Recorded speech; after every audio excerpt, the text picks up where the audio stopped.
Hey, everybody. Welcome into the back room. I'm Andy Ostroy.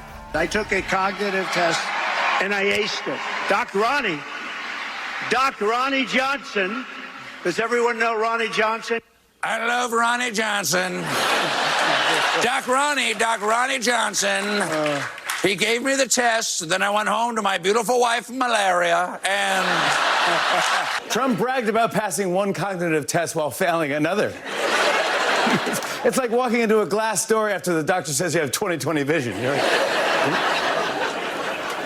Well, here's the problem. The sad thing is, under MAGA law, his name is now Ronnie Johnson. Very excited for today's show. We have Michael Steele back with us again. But first, thank you for tuning in today. We appreciate you listening, and we'd love to hear your comments. So email us at backroomandy@gmail.com and or post on our social media, and we'll read some feedback next time. And if you like the podcast, please follow or subscribe and rate and review, and to be notified every time we post a new episode. All right, here's some feedback we received this week.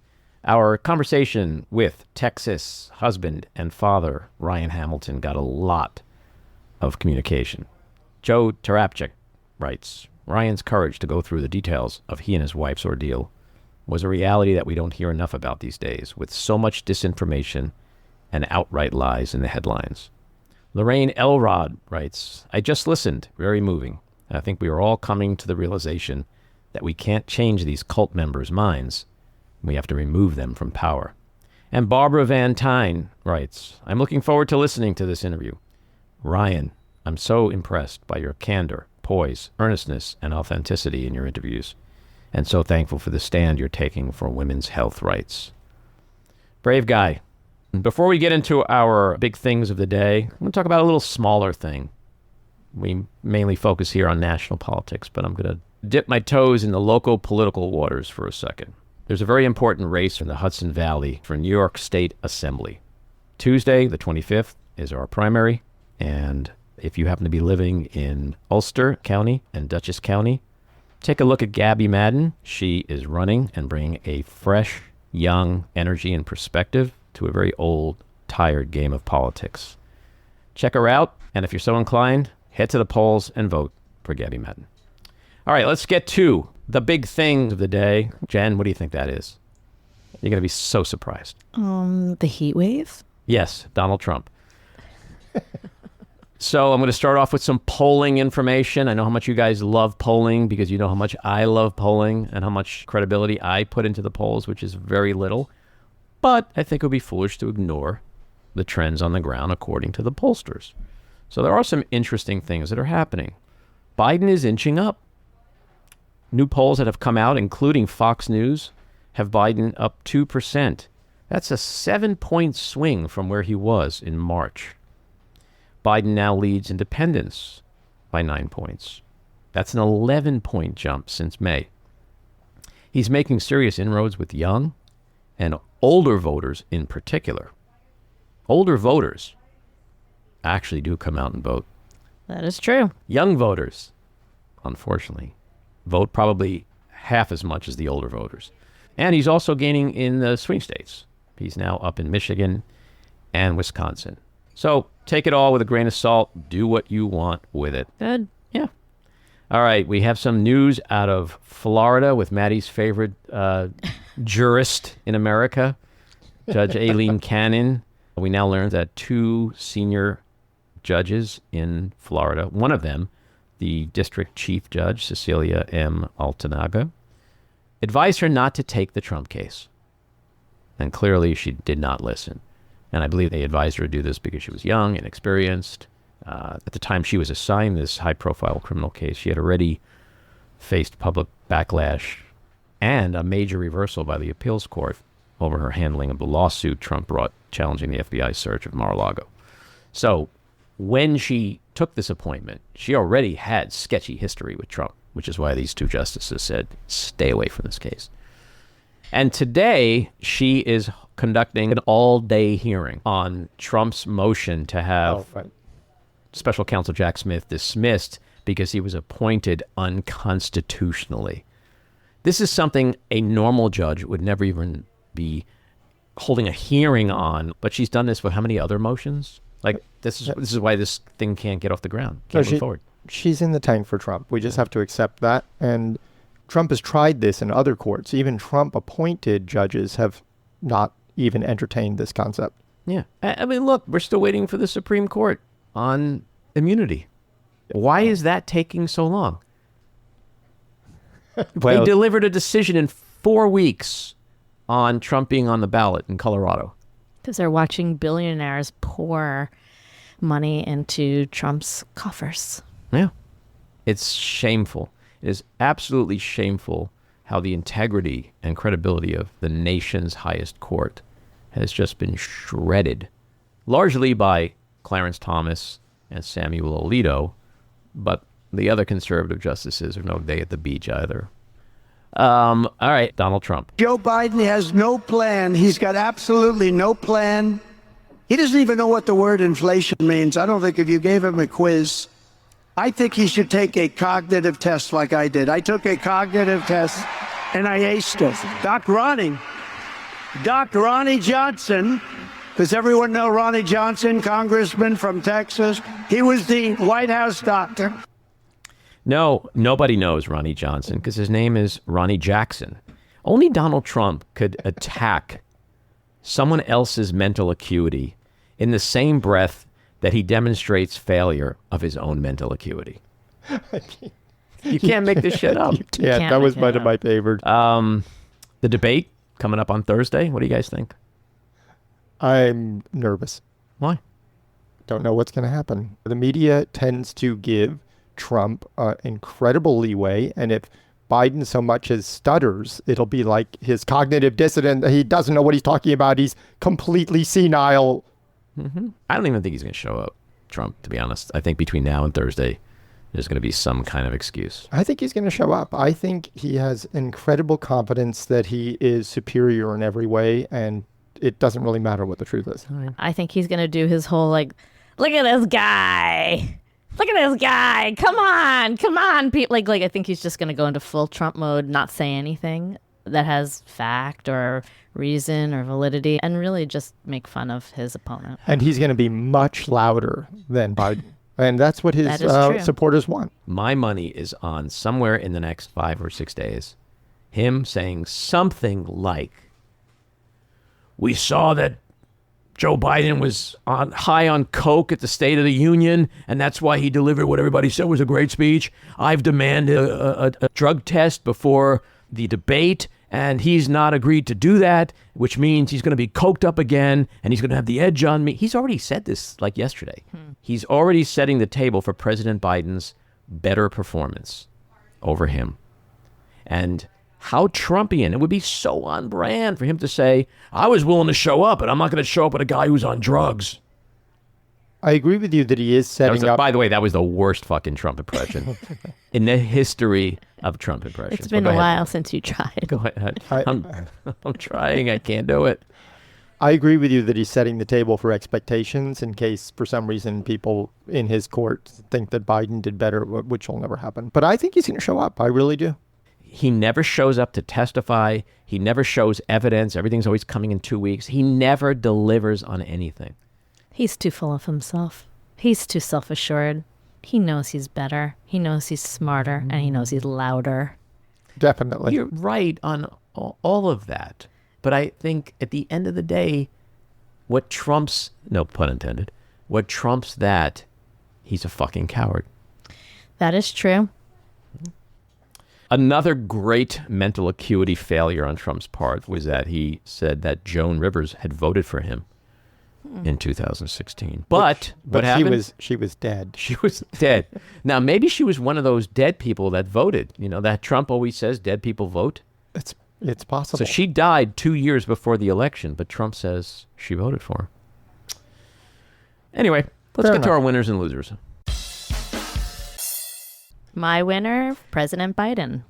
Biden gives legal protection to undocumented spouses of U.S. citizens, and the new policy is one of the most significant actions to protect immigrants in years.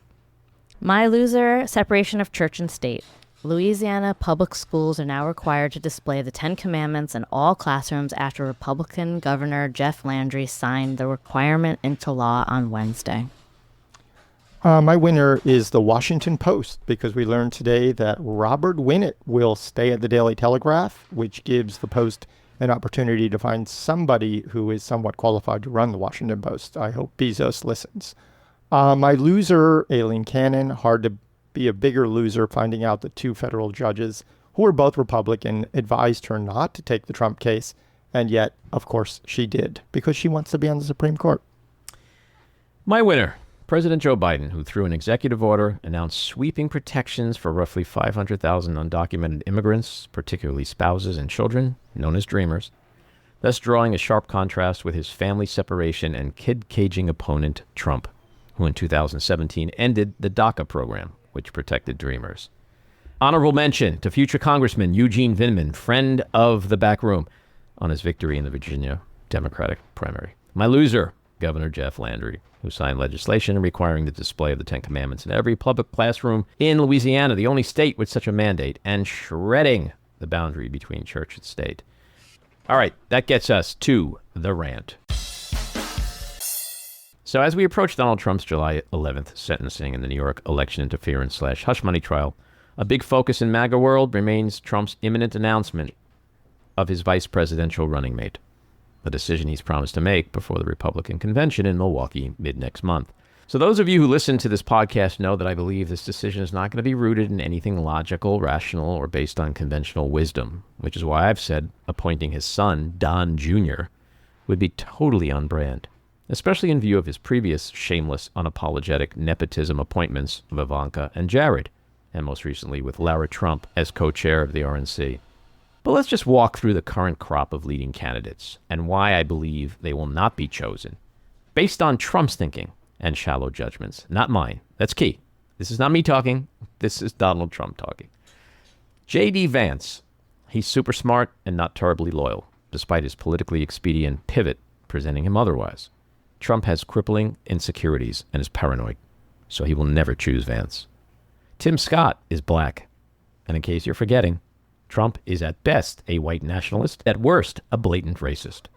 Scott also has a big, gummy smile. Trump loves people who are straight out of central casting and don't have physical flaws, as demonstrated by the fact that Mike Pence was perfectly cast as the bland, moderately handsome, white, Midwestern Christian conservative specimen. Trump will also not be choosing Elise Stefanik. Donald Trump likes 9s and 10s. In his mind, she's neither. Like Vance, she's also a newly minted maggot, and Trump remembers her non-Trumpy days.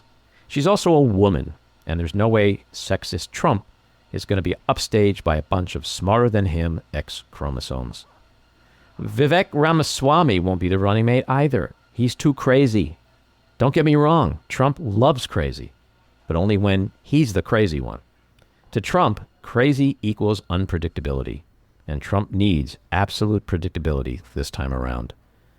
Doug Burgum, nice fantasy, but he's too smart, hugely successful in business, which threatens Trump, and his eyebrows are way too overpowering for an unloved man-baby still dealing with the lifelong trauma of his cruel father Fred's diabolic eyebrows. Trump is not going to go there again. Trust me. Marco Rubio is a sniveling little snake who would shank Trump worse than Brutus did Caesar. And he'll never forget little Marco's brutal debate attacks in 2016. Trump doesn't trust him as far as he can throw him. Ben Carson? Did I already mention that Trump's a racist? Lastly, Tom Cotton is way too smart, way too calculating, and is never going to go down with a sinking Trump-tanic. And Trump knows it. So, Donnie Jr. is starting to look more likely now, isn't he? Trump's going to pick someone who is undyingly loyal and a sycophant. Stay tuned. It's going to be a thrillingly insane ride.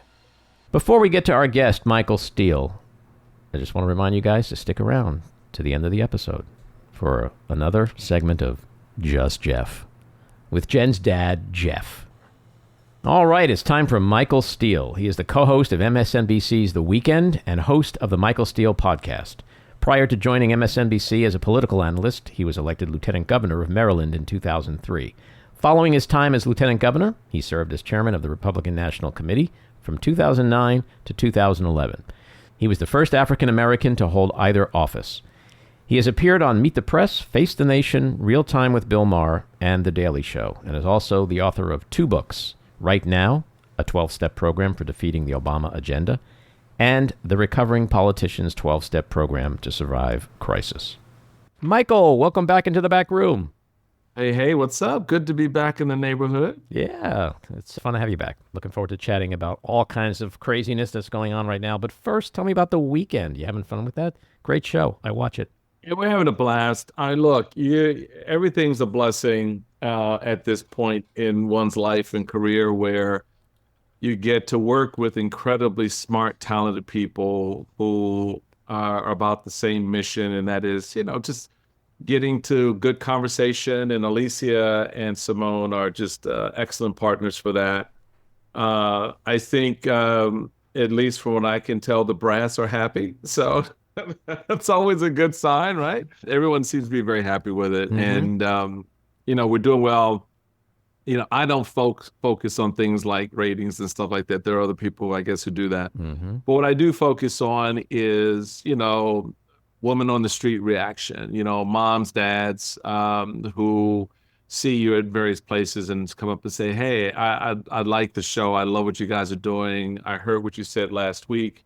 I want to ask you about something you said. So that kind of feedback is always good. And, we strive for that every Saturday and Sunday, to try to create something that on Monday, if not Saturday and Sunday afternoon, when you're out and about, folks want to about. So I'm blessed, man. It's a lot of fun. Well, these days also, the way news drops late on a Friday, you guys kind of get to be among the first to really dive in when people are paying attention. Yeah, we're well positioned in that regard, and there've been a number of instances as recently as this past week when there was a lot of breaking news around Princess Kate, emerging since her cancer diagnosis. So Alicia is sort of kicked off with special coverage at 7:30 on Saturday morning and rolled right into our programming at 8.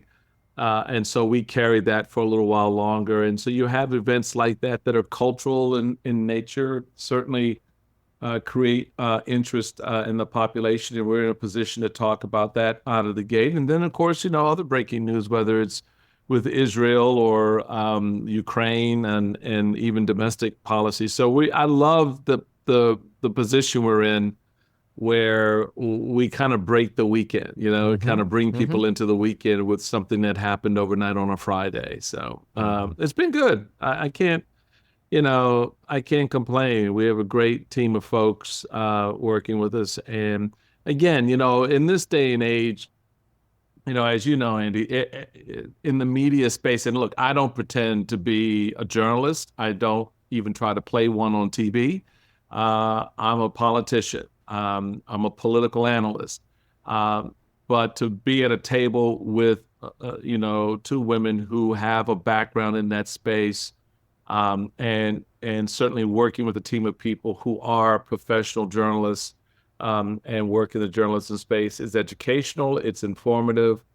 And I really applaud MSNBC for doing it. I mean, they pulled together really good folks to kind of carve out a space for news, right? Our dayside programming is all about the news between, the morning programs and afternoon programs to shifting into opinion in the evening with a lot of our hosts, like Joy Reid and Lawrence O'Donnell. So it's a real nice packaging of information to sort of, inform people, but also kind of, get the blood flowing. The 3 of you guys have such strong, diverse backgrounds, and also culturally bringing different perspectives to the table. And you push back hard when that needs to be done, which is not evident a lot these days in the media. So continue good fortune with it. So I want to start off with more of a macro question. Your party, the Republican Party, went from the party of law and order to the party of a convicted felon and insurrection, from the party of faith and family values to the party that worships a serial sinner, from the party of democracy and national security to the party that enables Putin and a fascist dictator wannabe. What happened to the Republican Party? funny, I had the pleasure of filling in for Joy Reid last night on her show, and I led off the A block with that very question. What happened to this party? What the hell's wrong with you folks? Oh my God, this is not the party I joined in 1976. It just isn't. It really, man, and it was tough then. I mean, it was tough to, find a space and a platform to sort of talk about those values. And then when you did, you really kind of engaged people around them. And a lot of my political career has been in that space. So suddenly now, I love the indictment that you just laid out, because it really does not just put up a contrast, but a stark contrast to where the party was and what it is now. And it's hard for guys like me, but we stick in. I call myself a Motel 6 Republican because someone's got to keep the lights on for as long as we can. But these bastards keep coming around and, knocking out the light bulb, So it's hard. I think, though, at the core of the answer to your question is a party that at a certain point, and I would almost pinpoint that to Roosevelt and Franklin Roosevelt and the New Deal. It didn't have an answer. It could not. It struggled because the economic argument crashed in 1929, and the recovery response just never kicked in. So you saw the party struggle against that. You saw the party try to, find ways that really wasn't leveling up a policy so much or an idea or set of ideas, but to just begin to battle politically for control and power. And then you'd have these moments where you get a Dwight Eisenhower, for example, or you get a Ronald Reagan. But even beneath the surface, there was always this tension, the John Birch Society in the 1950s. Even in the 1930s, a lot of conservatives, Republicans dancing with Nazism and toying with nationalism. We've always kind of played footloose in that space. The difference in each of those moments, whether it was the 30s, the 50s, the 80s, was leadership, was men and women inside the party. I remember Bob Dole, and even in recent history, John McCain, saying, no, this is not who we are. We're not doing this. Madam, Barack Obama is not a Muslim. And if he were, that's not a problem. So, that's, it's sort of clarifying the political moment. Absent that leadership, man, you get the crap you see. You get the indictment you just laid out. Party that embraced evangelicalism in the 1980s, known then as the moral majority, right? Twisted and knotted itself around that to the point that these ideas of values became indictments against individuals. So now we indict women for the choices they make for their bodily and maternal health care. We indict institutions because we demand they put the Ten Commandments over the Constitution, and now are judging people by a standard that they themselves don't live by. And why do I say that? Because the nominee of that party, of my party, is someone who's run afoul of all the things that these self-righteous, I'll be polite, individuals claim to be of so much importance. So the hypocrisy, the lying to ourselves, the judgmental attitudes and behaviors are a raw example of a party that has lost the core of its soul. And so it no longer identifies with Lincoln. It no longer identifies with Eisenhower. It no longer identifies with Teddy Roosevelt, Ronald Reagan, George Bush, 41, Bob Dole, and even in this era, men like Mitt Romney. And so it's very difficult, my friend. And I think you're going to see a lot of turmoil really bubble up. Whether Trump wins or loses in November, this fight is going to happen. This internal crash is going to occur in a very massive way. And I don't think folks inside the party are really prepared for it. How concerned are you, to riff on that point, about violence at the GOP convention in Milwaukee next month? I'm not concerned about any violence at the GOP convention. Who are they fighting?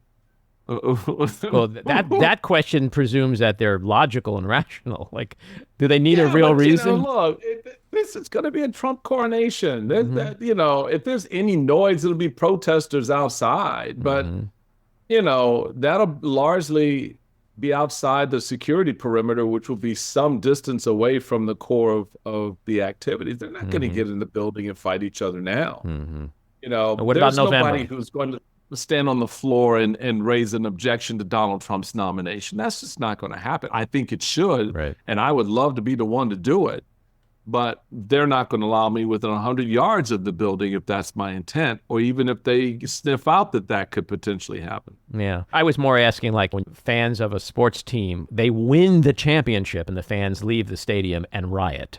Like when their team won, right? It's like, like, who knows? I mean, you're talking about crazy people. They could do that. And since Donald Trump clearly hates Milwaukee, there may be some leftover residual resentments there. I don't know. I just don't see that. In fact, I just don't see violence at either convention in the main. I mean, the Democratic convention, people just need to stop this 1968 nonsense. This is not 1968. It's not even close. Right. So we just need to stop. And the media really needs to take responsibility for pushing these dumbass narratives that are just so out of line with current political conditions and environments, current geopolitical conditions and environments. There are no body bags coming back from Vietnam. Right. There are no protests in the streets about an unjust war. There's no sexual revolution going on culturally. Women aren't out there burning their bras as they were in the 90s. Well, I mean, there's the Gaza thing. I mean, there are protests about... Yes, but really? Whether or not that's going to cause violence in Chicago. When was the last coverage of a protest on Gaza? Right. We're in June now. Conventions are in 3 weeks. Where was the last protest? Yeah, I mean, they're still out there. I was walking down Lower Manhattan the other day, and there was one outside the Citibank building. I mean, the protests are continuing. I don't support them, dude. I'm talking about thousands of people Right. every day, Right. as you recall Sure. from the 1960s. I think you're maybe close to old enough to remember. Excuse me, I beg your pardon. I was but a mere remember baby it very in the 60s. well, and since a lot of it occurred in my backyard of my hometown of Washington, D.C., I saw it up close and personal. Sure. Yep. And trust me, from culture to politics to the war to the economy, all these things became a focal point that manifested themselves at both conventions, more violently at the Democratic convention in 1968. But I just don't think we see that seedbed of disturbance. Not to say that there won't be any, but certainly not on the scale that we saw the 1960s, where you had governors and mayors, mobilizing law enforcement and so forth. Well, I mean, all it takes is one crazy person to do something really Well, stupid. that's true. Look, I don't want to discount it, because you're absolutely right. All it takes is one person, and that's all you need to sort of light the fire. But I think the attitudes are slightly different today. I agree with that.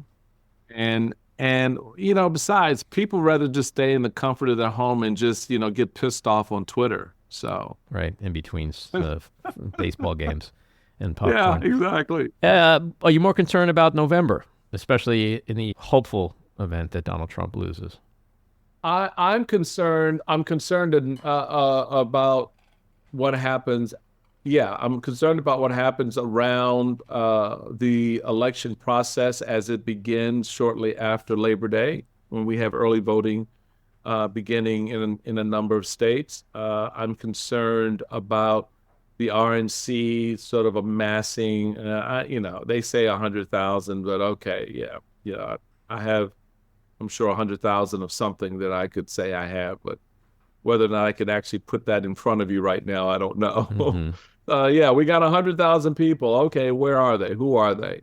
But okay, we'll take you at your word. So if you've got 100,000 people that you're going to have poll watching, which is not, a function we need you to do. What you should be doing is turning out your vote, as opposed to trying to intimidate the vote. I'm not sure, but I'm concerned about it, and I think election officials need to be on the guard against it. I think civil authorities need to be made aware and prepare for, black suited thugs showing up, looking intimidatingly at polling places. So on the front end, there is that concern and whether or not that has a chilling effect. I doubt it'll have the kind of chilling effect that some Republicans hope, because, of course, I'm already letting people know they're trying to cheat this election. We know it. I mean, remember, all the crap you're hearing from Donald Trump is projection. He's telling you what Democrats would do because that's what he is doing or would want to do. Mm-hmm. And he's, it's not, you don't have to make it up in the moment. There's enough history there now to know that. So I think there should be concerns about Republicans cheating the system. And why do I say that? Because of all the incidences of cheating that have occurred out of the 2020 cycle. Mm-hmm. The ones who've had their behinds hauled in front of courts have been Republicans who've been engaged in that behavior at the state and local level. Mm-hmm. So look for more of that on the front end. On the back end, absolutely. Whether Trump wins or loses, I do believe Donald Trump, if he wins, if any group protests his inauguration as they did in 2017, that he will want to impose some form of police action against them, which will only stir the pot, because in his mind, he needs that to happen to justify everything else he wants to do after that. Remember, the man told you he wants to be a dictator. Mm-hmm. And how does a dictator consolidate their power? They shut down the media, and they begin to establish a police presence. And so, I think there's a lot for us to be concerned. I'm not, people may think when they hear this, oh, he's talking out of his ass, he's being hyperbolic. No, I'm not. Because I'm looking at the history of the man. I'm looking at what the man is telling you. Mm-hmm. And if you want to walk your way through this election, then on Wednesday morning, just be prepared for what comes the day after that election. Mm-hmm. And if you're not prepared for that, then you deserve exactly what happens to you. Because there's enough fair warning at this point, Andy, that everybody should know what this man is about. Mm-hmm. So in 3 weeks, he's about to go before a judge who's going to sentence him. He's either going to get no jail time, or he might get some jail time, or he could get house arrest, something like that. But I saw you posted something recently that you felt that as a convicted felon, he should lose his Secret Service protection, because everybody who says he can't go to prison because it's complicated, he has Secret Service, where are they going to stay, blah, blah, blah. Well, I think in terms of, if he gets jail time, sure. I mean, why is that so complicated? He's going into a facility where there are police. Hello? Right. What's the Secret Service going to do different than an armed guard standing, 50 feet from his jail cell, which won't be the kind of cell that you think. It's going to be some cushy country club place they'll send him if they do that. I don't know if they'll do that. My only point, more broadly speaking, is to wake people up to the fact that he is a convicted felon. Right. Who happens to be running for president. And he ran for president to create a shield that he thinks would protect him from the very thing that turned out, guess what? You got convicted. Yeah. So far, it seems to be working for him pretty well. Right. It seems to be working out pretty well, right? So the reality of it is, I think that there has to be a modicum of sort of stepping back, appreciation of where we are and what this means. I'm not intimidated by the fact that he's a former president. He's a convicted felon. Yeah, it shouldn't matter. It shouldn't matter. I'm a former lieutenant governor. If I commit a crime here under state law in Maryland, I'm not going to get any benefits because I'm a former lieutenant governor. Or Bob Ehrlich or Larry Hogan, should they wind up in the criminal justice system, won't get the benefit of being the former governor of the state. Their behind will be going to jail or sentenced or go through the process like every other citizen. So just because your title does not confer on you the ability to rise above and remain above the law. It just doesn't. So yeah, he should lose it if he's convicted. I mean, if he receives jail time.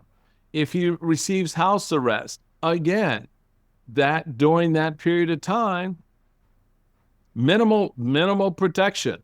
Now, depending on how that shakes out, he's going to run the campaign. He's running for office. Then yeah, that's going to be, you'll have what he should get in that regard. But I was speaking largely to the fact that if he actually winds up with 4 months, let's say 4 months in sitting in a jail somewhere, and there's good reason for that, particularly given how he violated the gag orders. He still has to account for that, the most recent violations. I just don't, I'm sorry, you're not above the law, because the rest of us, we'd have a very different set of circumstances to deal with. I personally don't understand the challenge, should he be sentenced to prison time, of where would the Secret Service go? I mean, they sit around and watch him now, so why don't they just take a chair, put it outside the cell, right? You have shifts, right? One guy's off, at 4 o'clock, and the other guy comes and sits down. And that's it. Like, what is the big deal with the idea? He ain't going anywhere. He's sitting in a room. Right. It's actually easier. It's not like there's a motorcade out there waiting for him, which, by the way, his motorcade today is as expansive as President Biden's. I've seen George Bush's motorcade since he's left office, Barack Obama's. Nowhere near. Who the hell is in those motorcades anyway? Car motorcade for this fool? What are you kidding me? Who is it? I mean, honestly, serious question. Who's in his motorcade? Thank you. That's what I want to know. So again, it's like, is it that complicated, since he is stationary in a cell, to your point, right? He's not flying anywhere. He's not traveling anywhere. Not complicated. I don't understand the complications, but not complicated. So again, baseline this conversation, folks. Let's not overthink it. Not overthink it. If the judge sentences him, then the system has means to deal with someone who's been convicted and sentenced. Let that system take over for whatever period of that sentence is required. And then when he comes out, or when that time period is done, you can go back to running your campaign. You're not doing anything. If he sentences you to house arrest, or if he sentences them to time in a physical facility, you ain't going anywhere. Right. So you mentioned before, it's important that we remind people that he is a convicted felon, and I agree with that 1,000%. What do you make of when you see him exploiting police officers like we've seen the last week or so, where they're all lined up to shake his hand? I mean, this is a guy who stood by for 3 hours and watched cops get the crap beat out of them on January 6th. What do you make of law enforcement officers who are seemingly thrilled to meet a convicted felon? Well, I read a troubling poll about a month ago that indicated that within our law enforcement and military services, there is a troubling number of individuals who align themselves with MAGA. So they're MAGA. That's kind of scary, though. Thanks for exposing who you are. Right. Now we know. That's frightening, though. Yeah, it is frightening. And Trump knows that. And he'll rely on those individuals when the time comes, and he gives the bad order to execute that order. That's what authoritarians do. How do authoritarians stay in power? They use police and military powers to do that, and that requires having individuals within those institutions who align themselves with that authoritarian figure until they turn on him. And they always do at some point. So Donald Trump, enjoy the ride now, because at some point they all turn on you. your own family didn't show up for your trial. So, hello, Right. What makes you think that a total stranger down the road is not going to go, you know what, I'm tired of this, I'm done. But until that happens, there's a lot of concern about how deep this rot is. And that's how I see it. It is a rot within the core of our country, that we've become self-absorbed, self-obsessed, selfish in our view of others. We've otherized everyone else and blame them for our state and condition and circumstance in life. And this idea of taking accountability and responsibility for where we are and what we've done. I look at it this way. I said, 400 years of what Black folks in this country has gone through, we never saw it. We never saw the moment to go storm the Capitol because we were pissed off about the fact that Jim Crow lasted for 100 years. You know what I'm saying? These guys get mad because in the last 5 or 6 years, gas prices go up. I mean, like, what the hell is your problem? I had a friend of mine the other day, we were talking, and he started going off about how bad things are. Oh my God, the worst economy. Biden has ruined the economy. I was like, dude, shut the hell up. You're about to take you and your family on a $10,000 vacation.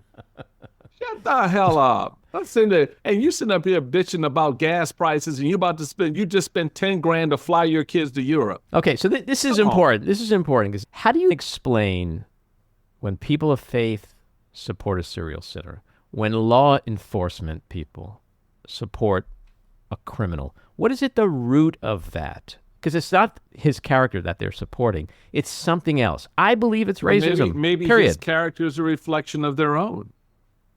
But what is that? What's the thread? Is it racism? Is that really all this is? It's everything. It's everything. What is it about him? He is their avatar. He is a reflection of what I feel and what I believe. And he's the first politician to ever say it the way I've always thought it.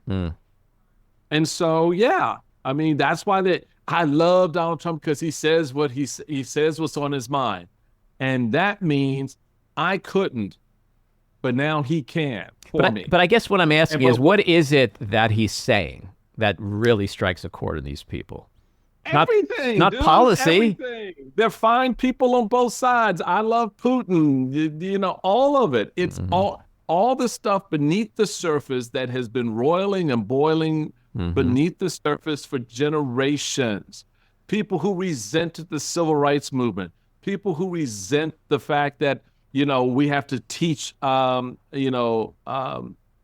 and white and other storylines that don't align with their view.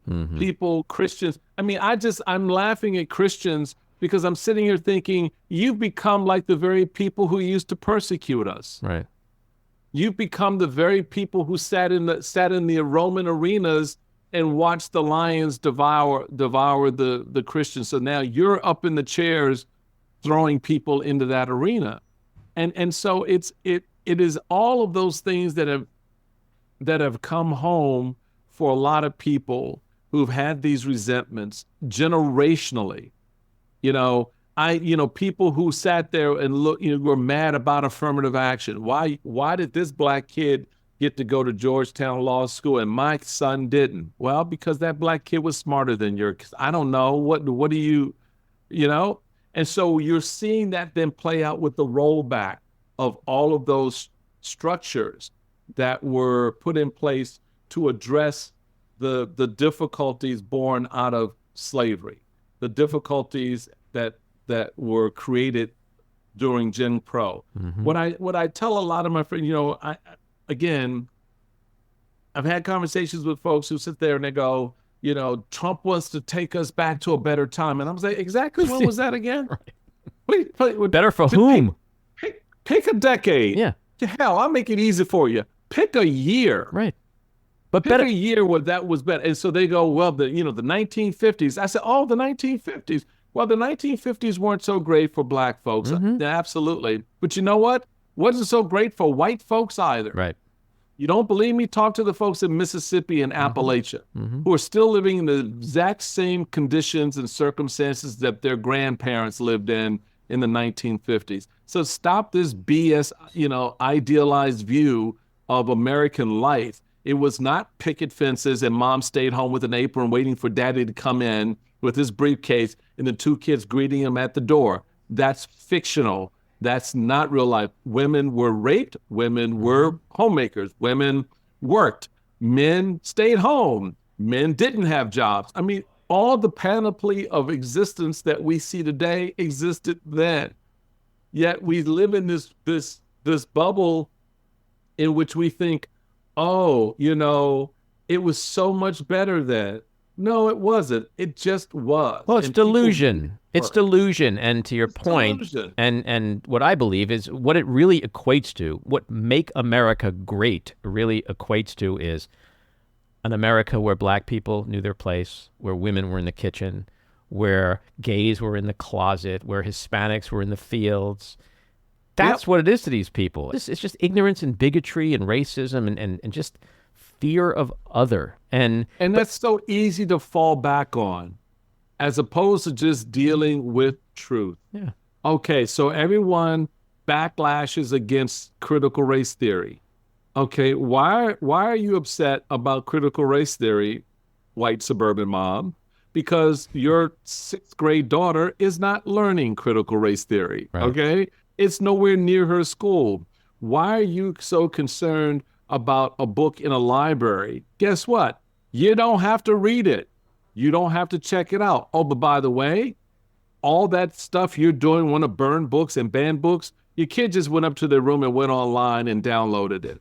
So stop the bitching about stuff you can't control because your kid is going to have access. So you know what you need to do? You need to raise your kid. You need to take the time and sit down and say, son, daughter, these are the things that we value. And we hope you value them too. And so we don't want you exposed to this. We want to limit your access to that, or we want to give you the proper context for these other things, as opposed to telling my kid what they can't read and have access to. Because I want my kid to be exposed to a world that's going to eat his ass up when he walks out the door.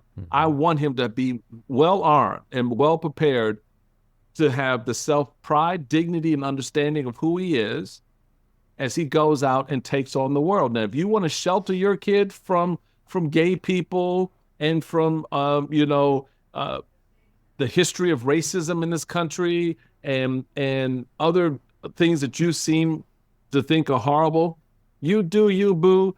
But I draw the line at my kid. And that's the part of this that is so frustrating, is that the rest of us have allowed them to draw the line for all of us. And that's something that I think creates the unnecessary tension that we see right now. And we do not have the political leadership. We do not have the political leadership that's capable or willing to deal with that. so let's take this base of people which have pledged undying loyalty and fealty to Donald Trump, and then go back a week to Las Vegas, where he literally looked at them and said, I don't care about you. I only want your vote. Wouldn't that be the perfect time to go, check, please, I'm out of here? Like, they just, when he's done, then they go, he cares about us and he's one of us. No, he literally just said he doesn't care about us. I don't care about you. Who would vote give for me your vote? Yeah. I don't care about anything else. This is where we are, where someone could literally look at a politician. I mean, I'm old enough. We're both old enough. We've established that before. We're both old enough where if a politician ever said to us, I don't care about you, you're like, fuck you, I'm out of here. Right? But then I guess that it's a cult. It's a cult. Because somehow it's twisted into something positive. Oh, he doesn't mean it, or this, or that, or he was joking, or whatever. That's it. And so they rationalize it. They rationalize it around those things. Again, going back to the point that when he says, I just want your vote, this is all just a transaction for me, I really don't care about you. They then rationalize that, like they rationalize everything else. When white suburban women rationalize a man who is a serial sexual predator, right? And they say, I can vote for him. Well, okay, I don't know what else to tell you. because you can't be mad at any other serial sexual predator out there. Right. You just can't, because you just rationalized your vote for the one guy who's now been convicted of such, right? And or at least adjudged such, and you somehow think that that's okay. Same with evangelicals. Same with black men who sit there and go, "Oh, Trump's my guy." Yeah, when he offered you some gold lame sneakers, that's your guy. Yet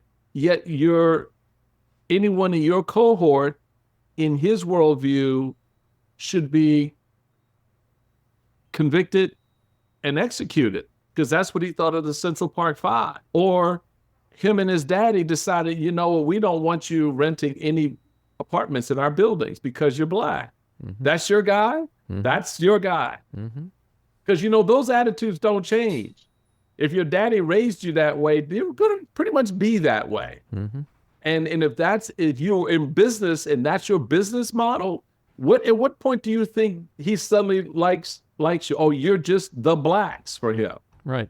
Blacks. And taking it a step further, it must infuriate you as a black man, as someone who has deep roots in faith, to see his fake outreach to the black community, like his visit to Detroit, to the quote-unquote black church, which actually was filled with a whole lot of white people. There was more white people than black people there. Yeah. Or his claims that he's done more for black people than Abraham Lincoln. Or his attempts to, as you say with the sneakers, appeal to people of color by impressing them with mugshots, and his conviction, which I find the most offensive thing of all.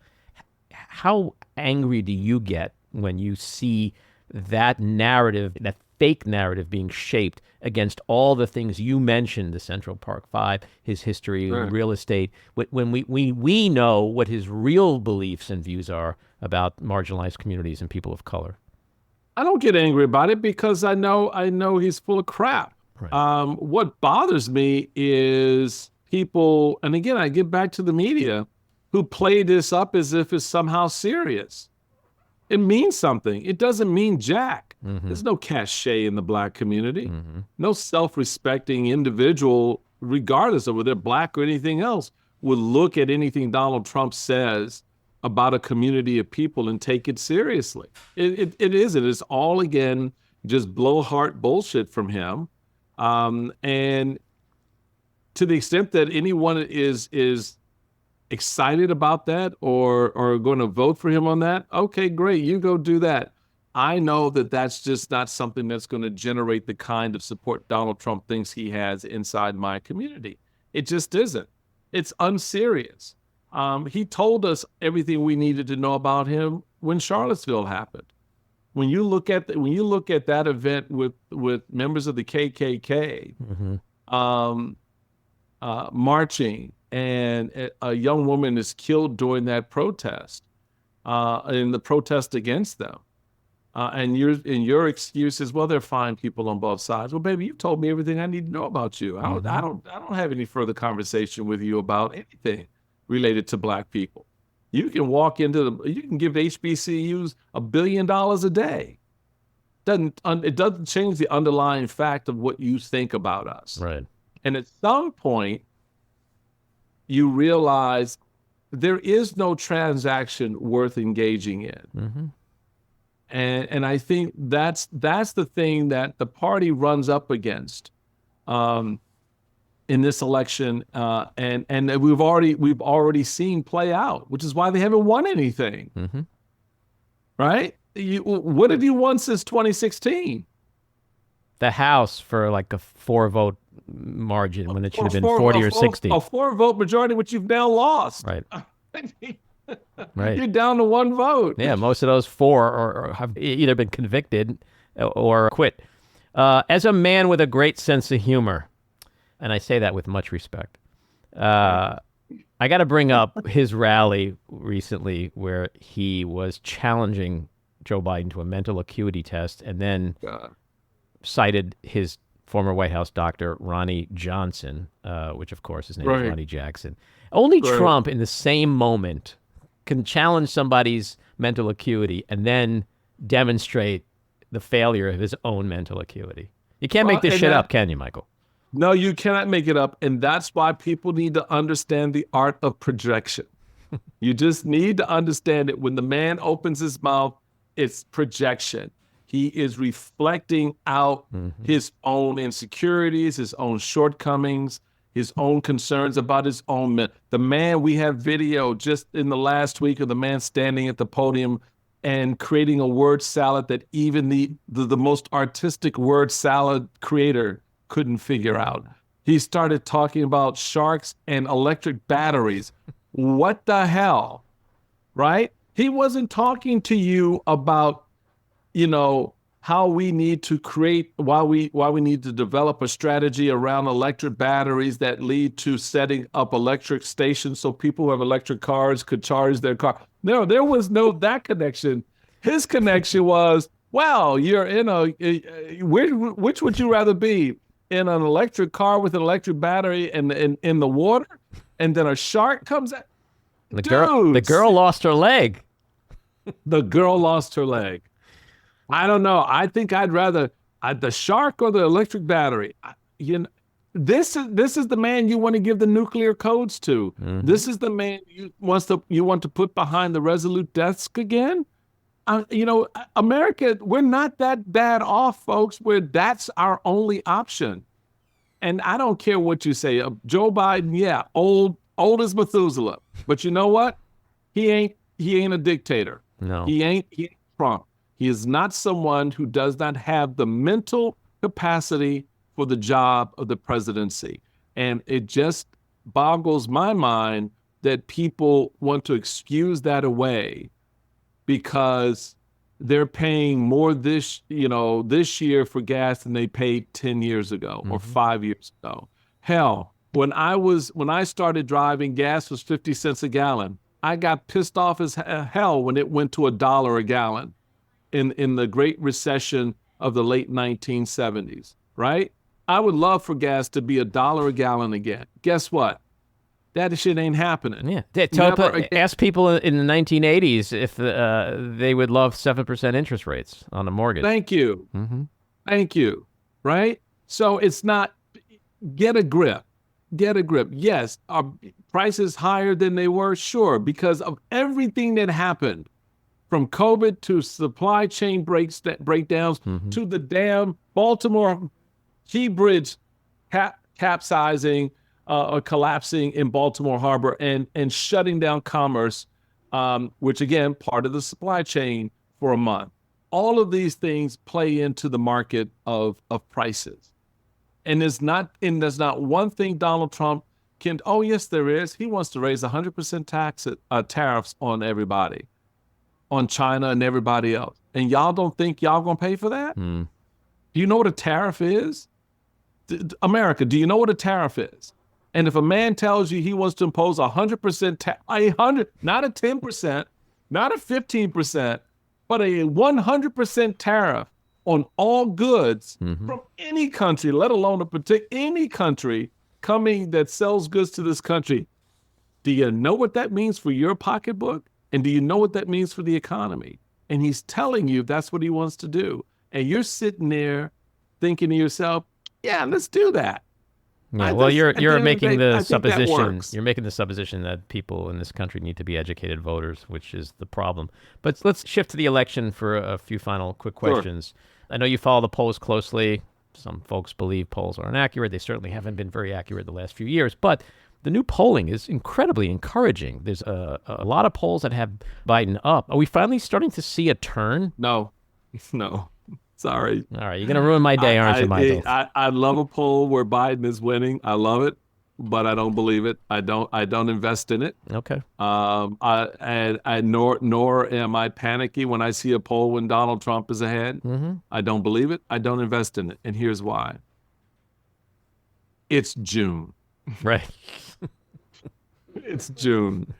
There are more people worried about, whether they're going to have a crab cake or, a filet. At the barbecue on July 4th. At the barbecue than they are about who the next president of the United States is. despite the fact, yes, we've got a great debate coming up next week. You've got conventions that roll out after that. You've got the Olympics sandwiched in between all of that. Talk to me the second week of September. Okay. Then I'm looking more seriously at the polls. National polls then begin to matter a little bit more because they're sort of a top-line overview of where the country as a whole is moving. Still, individual state polls are the most reliable and the most valuable, so you want to pay attention to Wisconsin, Pennsylvania, Michigan, Arizona, Georgia, et cetera.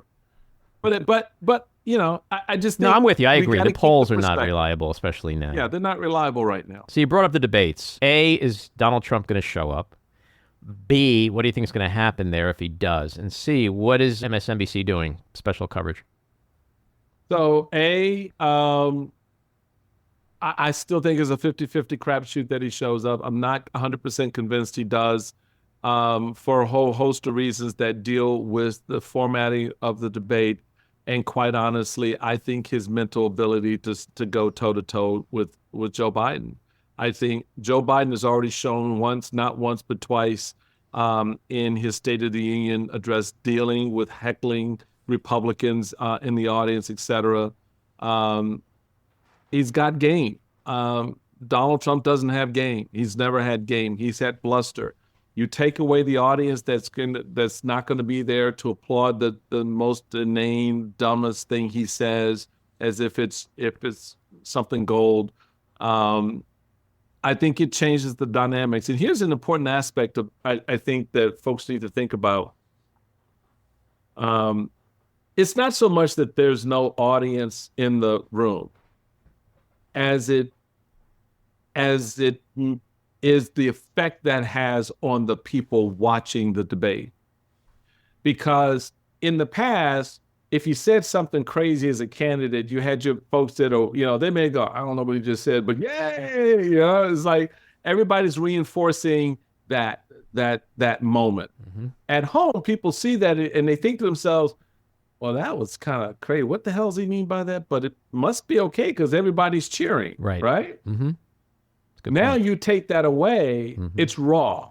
It's a raw moment. It is Kennedy Nixon. It is America's sort of seeing these people unvarnished without all of the added noise and sound effects. So that for me is what I'm watching for how it affects their performance in the room, but how viewers actually view it at home and what their takeaway is on that point. On the question of whether or not once he gets there, what happens? You have that process play out. I think it's going to be a cluster. I don't think Trump is going to go there. He's going to go after Biden. He's going to go after Hunter Biden. He's going to make a lot of false claims and lies to try to gum up the works. And I think it's going to be a battle. If I'm Joe Biden, I just ignore it. I stay focused. At some point, I don't know what he just said, America, and I'm sure you don't either. So we'll just let that sit over there and do whatever it's doing. Let me tell you. I mean, that's really what he has to do at that point. He just can't. He can't spend his time fact checking Donald Trump unless it's something that he's saying about him personally, like, you know, your son Hunter is a Chinese, you know, implant or whatever. But other than that, I think Biden stays focused on what he's done for the American people. I think he acknowledges the frustrations and concerns people have about how the economy is playing out for them. It is interesting now that it has gone from, everybody's saying the economy sucks to people saying it's okay for me, but it sucks for a friend or it sucks for a family member. So you begin to see it's starting to impact people. As again, I noted to my friend, you're about to go on a $10,000 vacation. It can't be but so bad for you. The other thing, I think the networks are going to be interestingly and specifically challenged to fact check a lot of stuff. I think MSNBC, they're working through right now what their coverage is going to look like for that evening. And I think, look, I'm prepared, certainly we'll do some pre-debate programming to sort of to this point in this conversation, set up, okay, what to look for, how it's going to play out. And then sort of giving the analysis afterwards. And so I'm still waiting, like the rest of my colleagues, to find out, okay, what's my assignment? When am I on and what am I talking about, In our last couple of minutes, let's do a quick lightning round with my remaining questions. So VeepStakes, who's he picking? I'm hearing on the street, Burgum, my bet still remains with Stefanik. Interesting. The first time you were on this podcast, I said, am I crazy to think that Mike Pence would be the nominee? And you said, no, you're not crazy. You're out of your fucking mind. So now I'm going to ask you, do you think I'm crazy when I say Donald Trump Jr. is going to be his pick? Okay, so clearly on brand. You are taking advantage of the cannabis laws in your state. Let me just put and then some. All right, next question. What happens to Nikki Haley's voters? There's no such thing. Oh. The band broke up the day she came out and endorsed Trump. I agree with that. And last but not least, what happens with Bobby Kennedy Jr.? Who's he going to impact the most? I still think he impacts Trump more than because his attraction around anti-vax, anti-institutions, et cetera, appeals to a lot of the same people that, Trump has with him. He's on 15 ballots right now? That many? Well, maybe not. I take a handful, back. Like maybe 4 I think that's a handful. You're right. They're trying to get to 15. Right. I think that's right. He says he's going to be on all of them, but who knows?